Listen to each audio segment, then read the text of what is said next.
Le cercle des poètes disparus. Chapitre 1. Rassemblés dans la chapelle du prestigieux collège Welton, une école privée nichée au cœur des collines du Vermont, quelques 300 jeunes garçons en uniforme patientaient sagement, assis d'un côté et de l'autre de l'allée, entourés de parents dont les visages resplendissaient de fierté. Soudain, on entendit s'élever sous la voûte les longues notes sinueuses d'une cornemuse. D'un même mouvement, les têtes se tournèrent vers l'entrée de la chapelle, et l'on aperçut en contre-jour la silhouette d'un homme tassé par l'âge, et qu'une ample toge faisait paraître plus petit encore. Après avoir allumé la mèche d'un cierge qu'il tenait figé dans un chandelier d'argent, il prit dignement la tête d'un cortège costaud composé d'étudiants portant bannière, d'une pléiade d'anciens élèves et de professeurs drapés dans leur toge doctorale, cortège qui s'engouffra dans l'auguste chapelle en glissant sur les dalles de l'allée centrale. Les 4 garçons qui portaient haut les bannières sur lesquelles on pouvait lire, brodés en lettres gothiques, les mots honneur, tradition, discipline et excellence, avancèrent d'un pas solennel jusqu'à l'estrade, suivi à quelques pas par le peloton de professeurs.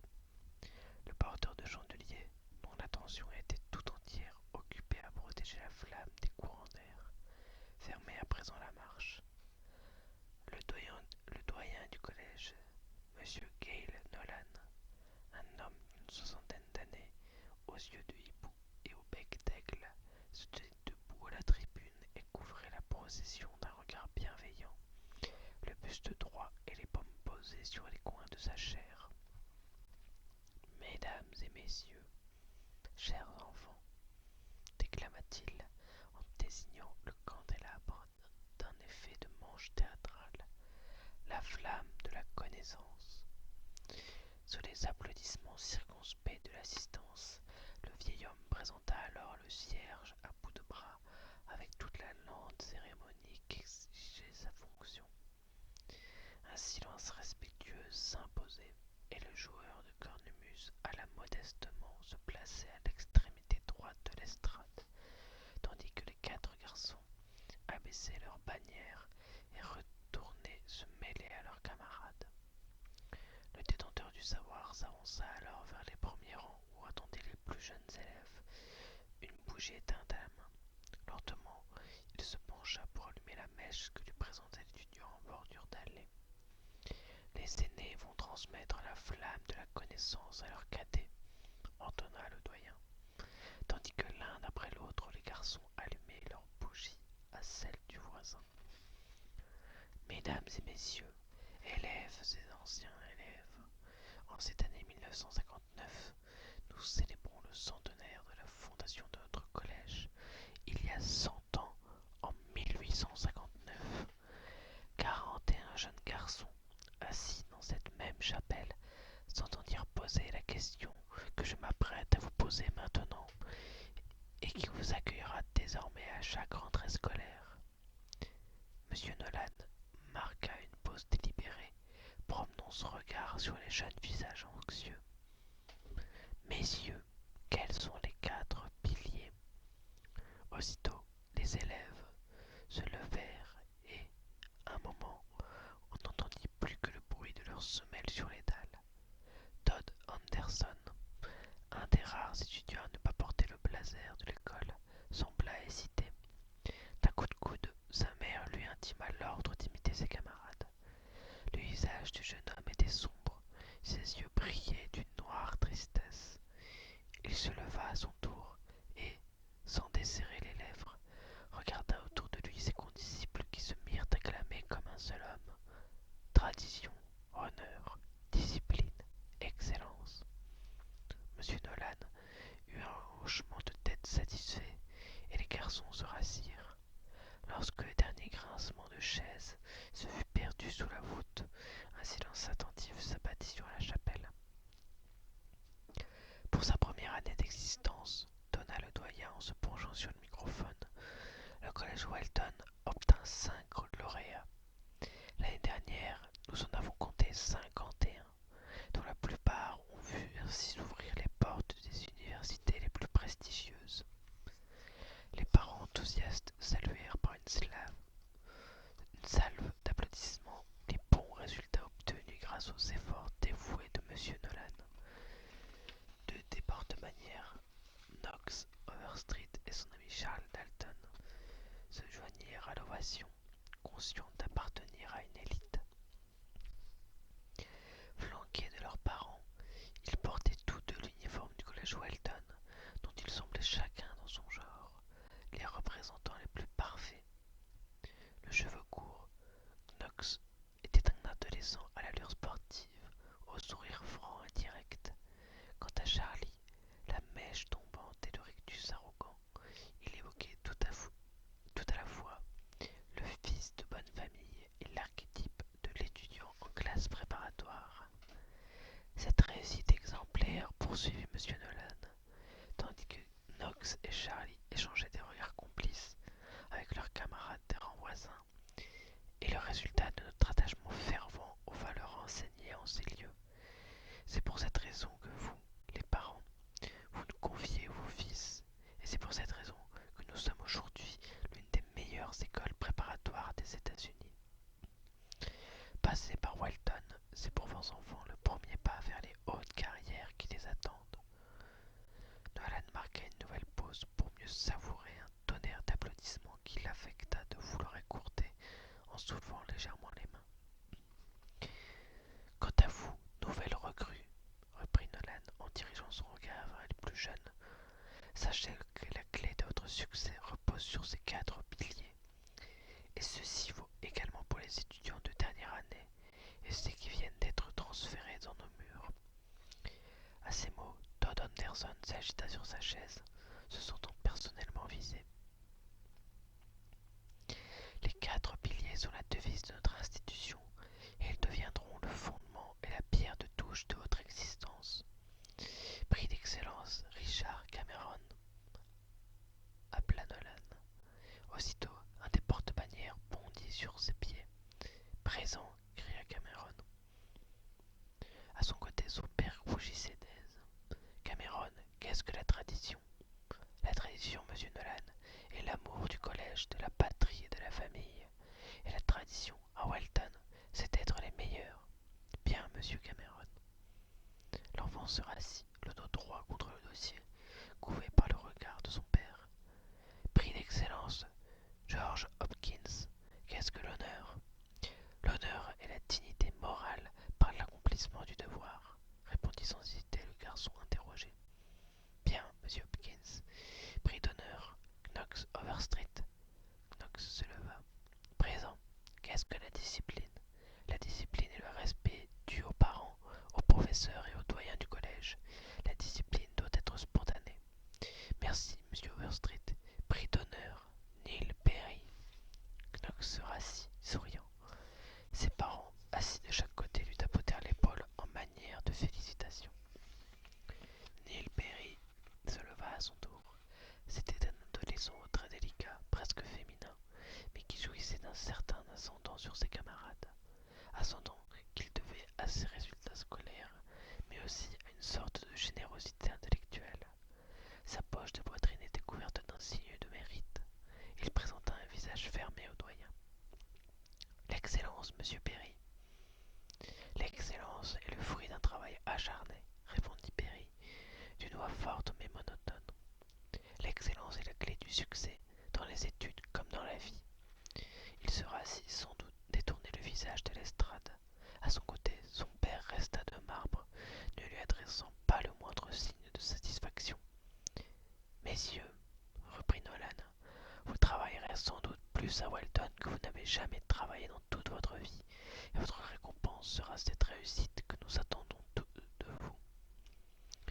Monsieur Porcius, notre cher et éminent professeur de littérature, nous ayons quitté afin de profiter d'une retraite amplement méritée. Vous aurez la chance de découvrir celui qui va reprendre le flambeau, monsieur John Keating, lui-même diplômé de ce collège, avec les félicitations du jury, et qui a enseigné pendant plusieurs années à la très fameuse Chester School de Londres. Monsieur Keating, assis avec les autres membres du corps enseignant, se leva et inclina légèrement le buste pour saluer l'assistance. Âgé d'une trentaine d'années, les cheveux châtains et les yeux marrons, le nouveau professeur de littérature était un homme de taille et de corpulence moyenne qui se distinguait néanmoins de ses collègues par sa jeunesse et par une certaine flamme qui animait son regard. L'impression générale était celle d'un homme respectable et érudit, mais le père de Neil Perry, troublé par ce changement, ne le considéra pas moins avec suspicion. Pour conclure cette cérémonie de bienvenue, dit le doyen, j'aimerais appeler à cette tribune le plus vieux diplômé de Welton encore en vie, M. Alexander Carmichael, de la promotion de 1886. L'assistance se leva pour applaudir un auguste octogénaire qui, refusant avec irritation les mains qui s'offraient à l'aider, se dirigea avec une lenteur pénible vers l'estrade. Il marmonna quelques mots que l'on ne comprit guère, et la cérémonie s'acheva ainsi. Abandonnant l'enceinte de la chapelle, la foule des élèves et des parents s'éparpilla au pied des bâtiments du collège. Les murs noircis par l'âge semblaient se combiner à une tradition d'austérité tout juste centenaire pour isoler Welton du reste du monde. Sur la plus haute marche du parvis, comme un vicaire contemplant ses ouailles, à la sortie du service dominical, le doyen Nolan assistait aux adieux qu'échangeaient les familles. La mère de Charlie Dalton écarta la mèche qui tombait dans les yeux de son fils et le serra contre son cœur. Après une brève étreinte, Knox Overstreet et son père firent quelques pas ensemble, le regard tourné vers le parc qui s'étendait devant eux. Le père de Neil Perry, sans se départir de son allure martiale, mettait de l'ordre aux insignes épinglés sur la pochette de son fils. Quant à Todd Anderson, un peu à l'écart, il trompait son désespoir en déterrant une pierre avec la pointe de sa chaussure. Ses parents conversaient à quelque distance avec un autre couple, sans se préoccuper le moins du monde de leur fils. Les yeux fixés sur le sol, Todd tressaillit en voyant soudain M. Nolan se pencher pour lire le nom inscrit sur le revers de sa poche. « Ah, monsieur Anderson, vous n'aurez pas une succession facile, jeune homme. Votre frère était sans conteste l'un de nos plus brillants éléments. » « Merci, monsieur, » murmura Todd. Les mains dans le dos, le doyen s'éloigna en flânant et se joignit à la foule des parents et des élèves, saluant et souriant çà et là, avec un mélange de bonhomie et de suffisance. Il s'arrêta devant M. Perry et son fils, posant une main affectueuse sur le bras du jeune garçon. « Nous fondons beaucoup d'espoir sur vous, M. Perry, dit-il. Merci, monsieur le doyen. Il ne vous décevra pas, assura le père de l'enfant, n'est-ce pas, Neil? Je ferai de mon mieux, monsieur le père, répondit celui-ci en regardant par terre. Nolan le gratifia d'une tape paternelle sur l'épaule avant de poursuivre son tour du propriétaire. Plusieurs des élèves les plus jeunes étaient émus jusqu'aux larmes et leurs mentons frémissaient, tandis qu'ils embrassaient leurs parents, dont certains n'avaient jamais été séparés. « Tu verras comme tu vas te plaire ici, » lança un père en agitant la main une dernière fois avant de s'éloigner d'un pas rapide. « Ne fais pas l'enfant, » réprimandait un autre en secouant son fils qui sanglotait. Peu à peu, les parents regagnaient leur voiture. L'air tiède et cotonneux de l'été indien étouffait le claquement lourd de leur portière, et ils disparurent lentement dans un dernier éclat de chrome sous les grands ormes de l'allée principale. Les jeunes garçons étaient livrés à eux-mêmes. Ou plus exactement, ils avaient trouvé en Welton un nouveau foyer, perdu dans les bois du Vermont. « Je veux rentrer chez moi, » pleurnicha un enfant attardé dans la cour. Un condisciple plus âgé passa un bras confortant autour de ses épaules et l'entraîna doucement vers l'entrée du dortoir. Chapitre 2. Du calme, je ne vois rien. Rien, professeur. On ne court pas. Une quarantaine d'élèves de première année dégringolaient l'escalier du dortoir dans un fracas épouvantable, alors qu'une dizaine de leurs aînés tentaient de se frayer un passage à contresens. « Oui, monsieur, » répondirent les enfants. « Oui, monsieur McAllister. Pardon, monsieur. » Monsieur McAllister secoua la tête.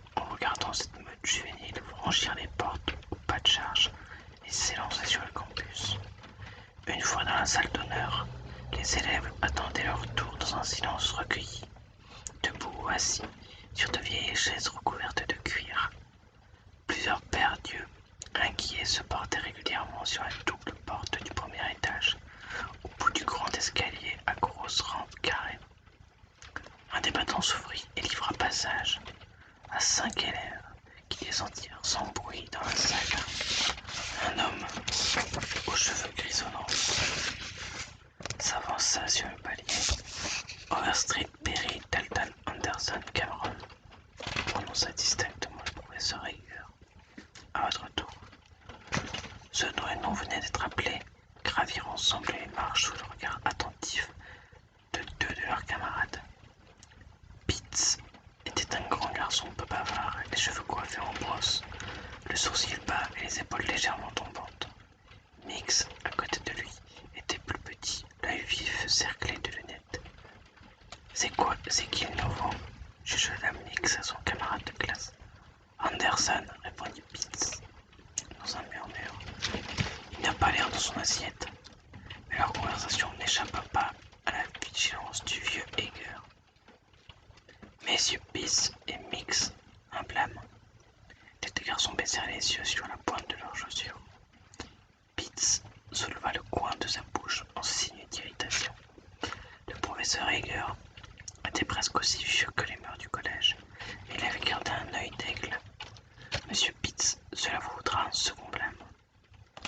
Les élèves que Hager venait d'appeler le suivirent dans le bureau de Monsieur Nolan, saluant au passage sa femme et secrétaire, Mademoiselle Nolan, qui tapait à la machine dans l'antichambre. Ils s'immobilisèrent devant le doyen du collège, qui était installé à son bureau, un setter irlandais allongé à ses pieds. Heureux de vous revoir, jeunes gens. Monsieur Dalton, comment se porte votre père? Il va bien, monsieur. Monsieur Overstreet, votre famille est-elle déjà établie ce nouveau quartier? Oui, monsieur, depuis un mois environ. Tant mieux, fit Nolan en souriant brièvement. Je me suis laissé dire que leur nouvelle maison était splendide. Il caressa un moment son chien entre les deux oreilles et lui offrit une ou deux friandises dans le creux de la main, tandis que les 5 garçons attendaient en se balançant un pied sur l'autre. Monsieur Anderson, reprit le doyen sans lever la tête, puisque vous êtes nouveau, permettez-moi de vous expliquer qu'ici, à Welton, c'est moi qui attribue les activités extrascolaires sur la base du mérite et des désirs exprimés par chacun. Il va sans dire que ces activités doivent être abordées avec un sérieux identique à celui que vous consacrez à votre travail purement scolaire. N'est-ce pas, jeunes gens? Le doyen releva la tête. Oui, monsieur, lui fut-il répondu dans une seule voix. Toute absence non justifiée aux réunions sera sanctionnée par un blâme. Voyons à présent, pour vous, monsieur Dalton, bulletin du collège, club de bibliothèque, football, aviron. Monsieur Overstreet, club des seniors, bulletin du collège, football, club des fils d'anciens élèves. Monsieur Perry, club de seniors, club de chimie, club de mathématiques, annuaire du collège, football. Monsieur Cameron, club des seniors, club d'éloquence, aviron, club des bibliothèques, conseil d'honneur. Merci, monsieur, fit Cameron. Monsieur Anderson, au vu de vos résultats obtenus à Ballingrest, football, étude de la Bible, annuaire du collège, y a-t-il un vœu particulier que vous souhaiteriez exprimer? Todd resta un moment silencieux. Il tenta de balbutier une réponse, mais les mots lui restaient en travers de la gorge. Parlez plus distinctement, monsieur Anderson. J'aimerais mieux l'aviron, monsieur, fit Todd d'une voix à peine audible. Nolan observa longuement le jeune garçon, qui se mit à trembler comme une feuille. On n'entendit plus dans la pièce feutrée que les halètements du setter. L'aviron, il a dit l'aviron. Je vois ici que vous faisiez du football à Ballingrest. C'est vrai, mais... Dans son dos, il serrait si fort ses mains moites que le sang en quittait les articulations. Rendu plus nerveux encore par le regard étonné que posait sur lui ce nouveau condisciple, Todd contenait à grand-peine un flot de larmes. Vous allez adorer notre équipe de football, Anderson, décréta monsieur Nolan. C'est bon, jeunes gens, vous pouvez disposer. Le petit groupe quitta le bureau du doyen à la queue leu. Le visage de Todd était que son col de chemise. À la porte, Hager appela déjà les 5 suivants. Sur le chemin du dortoir, Neil Perry s'approcha de Todd, qui marchait seul, et lui tendit la main. Je crois que nous allons partager la même chambre, dit-il. Mon nom est Neil Perry. Todd Anderson. Les deux garçons firent quelques pas en silence. Pourquoi as-tu quitté Ballingrest? S'enquit enfin Neil. Mon frère a fait ses études ici, dit Todd en guise d'explication. Neil hocha la tête. Oh, tu es cet Anderson-là. L'adolescent haussa les épaules. Mes parents ont toujours voulu que je vienne ici, mais mes notes n'étaient pas assez convaincantes.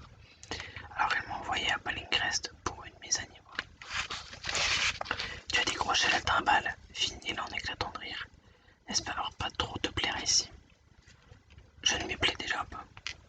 En pénétrant dans le grand vestibule du dortoir, ils furent happés par un tohu-bohu d'élèves qui allaient en tous sens, les bras chargés de valises et de sacs, de traversins et de couvertures, de livres et de disques. À gauche de l'entrée, un employé du collège surveillait d'un œil fatigué la pile de bagages qui n'avaient pas encore été réclamés par leur propriétaire. Neil et Todd s'arrêtèrent pour chercher leurs biens. Le premier, Neil, tira sa valise de l'amoncelle et, emporté par le flot, se dirigea vers la chambre qu'ils allaient désormais partager. Richard Cameron ne tarda pas à venir les trouver. C'était un petit rouquin au visage moucheté, de taches de rousseur qui clignait des paupières avec la régularité d'un métronome. Il paraît que c'est toi qui occupes du nouveau. À ce qu'on dit, c'est pas un cadeau. Oh, pardon. Todd venait de faire son apparition dans l'embrasure de la porte. Cameron s'empressa de déguerpir. Todd le croisa sans le regarder, posa ses valises sur le lit vacant et entreprit de ranger ses affaires dans son placard. Fais pas attention à Cameron, fit Neil. La dentelle, c'est pas son fort. Apparemment, tout à sa tâche, Todd se contenta de hausser les épaules. Knox Overstreet, Charlie Dalton et Stephen Mix entrèrent à leur tour dans la chambre. La porte, Mix, fit Charlie. Oui, sergent, plaisanta Mix en s'exécutant. La porte fermée, Charlie se tourna vers ses camarades. Messieurs, quels sont les 4 piliers? Travesti, horreur, décadence, excrément, firent-ils en chœur avant d'éclater de rire. Hé Perry, lança Charlie, le bruit court que tu as bûché pendant les vacances. Oui, la chimie, répondit Neil en faisant la grimace. Mon père tenait à ce que je prenne de l'avance sur les cours. Mais que c'est un crack en latin, continua Charlie. Je me débrouille pas mal en lettres, alors si tu es d'accord, on tient notre groupe d'études. D'accord, mais Cameron m'a déjà demandé de travailler avec lui. Pas d'objection à ceux qui se joignent à nous. C'est quoi sa spécialité? Ironisa Charlie. Le voyautage. Ses 2 compagnons de chambre, Charlie, s'insurgea Neil. Et alors, je n'ai pas choisi. Todd n'avait pas cessé de défaire sa valise, leur tournant le dos à demi. Stephen Mix s'approcha de lui. Bonjour, on ne s'est pas encore présenté. Je m'appelle Stephen Mix. Todd tendit une main un peu molle. Todd Anderson. Knox et Charlie lui serrèrent également la main. Charlie Dalton, Knox Overstreet. Todd est le frère de Jeffrey Anderson. Charlie eut un sifflement admiratif. Oh, lauréat avec les félicitations du jury. Bienvenue à Walton, fit Mix. Tu verras, ici, c'est l'enfer, continua Charlie. Ceci t'es un petit génie dans le genre de Mix. Il me flatte pour que je lui donne un coup de main en latin. Et en chimie et en trigo, ajouta Charlie. On frappa à la porte. C'est ouvert, lança Neil désinvolte. La porte tourna sur ses gonds, mais cette fois, il ne s'agit pas d'un camarade de classe. Père, bredouilla Neil en pâlissant, je croyais parti. Chapitre 3. Monsieur Perry entra dans la pièce d'un pas ferme. Les garçons se levèrent, presque au garde à vous. Monsieur Perry, firent-ils en chœur. Restez assis, jeunes gens, restez assis, dit celui-ci avec une froide cordialité. Comment va la santé? Bien, monsieur, merci. Monsieur Perry se tint en face de son fils, qui ne put s'empêcher de baisser les yeux. Neil, j'estime que tu t'es surchargé d'activités extrascolaires. J'en ai parlé à monsieur Nolan, qui a accepté de reporter à l'année prochaine ta participation à l'annuaire du collège. Mais père, protesta aussitôt Neil. Je suis rédacteur adjoint. Je suis navré, Neil, fit sèchement son père. Mais père, ce n'est pas juste. Le regard glacial de son père lui imposa silence. Monsieur Perry posa la main sur le bouton de la porte et fit signe à son fils de le précéder dans le couloir. Messieurs, vous voudrez bien nous excuser une minute, fit-il sur un ton poli. Il emboîta le pas à son fils et referma la porte derrière lui, le regard dur. Il fustigea Neil d'une voix contenue. Je t'interdis de me contredire en public, tu m'entends? Père, commença gauchement le jeune homme, je ne vous ai pas contredit, Quand tu auras fini tes études de médecine et que tu seras à ton compte, alors tu pourras mener ta vie comme bon te semble. En attendant, tu feras ce que je te dis. Il baissa les yeux. Oui, père, pardon. Tu sais ce que cela représente pour ta mère, n'est-ce pas? Oui, père. Neil resta un moment sans rien ajouter. Ses résolutions les plus fermes étaient battues en brèche par ce chantage au remords et par la peur de déclencher un conflit perdu d'avance. Vous me connaissez, dit-il, esquissant un pâle sourire. Je veux toujours trop bien faire. C'est bon, mon garçon. Appelle-nous si tu as besoin de quelque chose.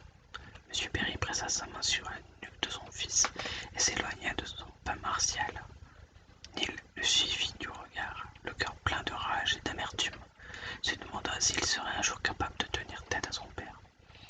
Lorsqu'il rentra dans sa chambre, il fut accueilli par le silence embrassé de ses camarades qui hésitaient sur l'attitude à adopter. Pourquoi ne te laisse-t-il jamais faire ce que tu veux? Demanda finalement Charlie. Et pourquoi tu ne l'envoies pas bouler? Ajouta Knox.